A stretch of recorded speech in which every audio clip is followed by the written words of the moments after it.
Hello, welcome back to the channel. Today, we're diving straight into how to create automated task follow-ups in ClickUp.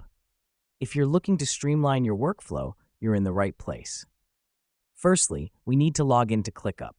Now, I know that sounds obvious, but here's why it matters. You need to be in the right workspace and project to set up the automated task follow-ups correctly. Once you're logged in, navigate to the Automations section. This is where ClickUp really shines. It allows you to automate your workflow so you have more time to focus on the tasks that require your attention. Now that we've done that, click on the Add Automation button. The reason we do this is to add a new rule for the automation. In our case, we will be creating a rule for the task follow-ups. Next up, you'll see a range of preset automation options, but we want to create a custom one. So click on the Build a Custom Automation button. This helps us because it allows us to tailor the automation to our specific needs. Now we're in the Custom Automation Builder.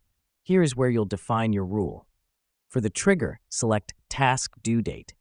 This is what will set off your follow-up. Think of it like an alarm clock, but for tasks. For the action, select Send Reminder. This will ensure that a reminder is sent when the task is due. Let me explain why this matters. By linking the due date with a reminder, you're ensuring that no task slips through the cracks. It's like having your very own personal assistant reminding you of what needs to be done. Once you're happy with your rule, click on Add Automation. This will save your rule and implement it across all your tasks. So that's it. We've just set up an automated task follow-up in ClickUp. By following these steps, you can ensure that you never miss a task deadline again. Until next time, keep exploring and stay productive.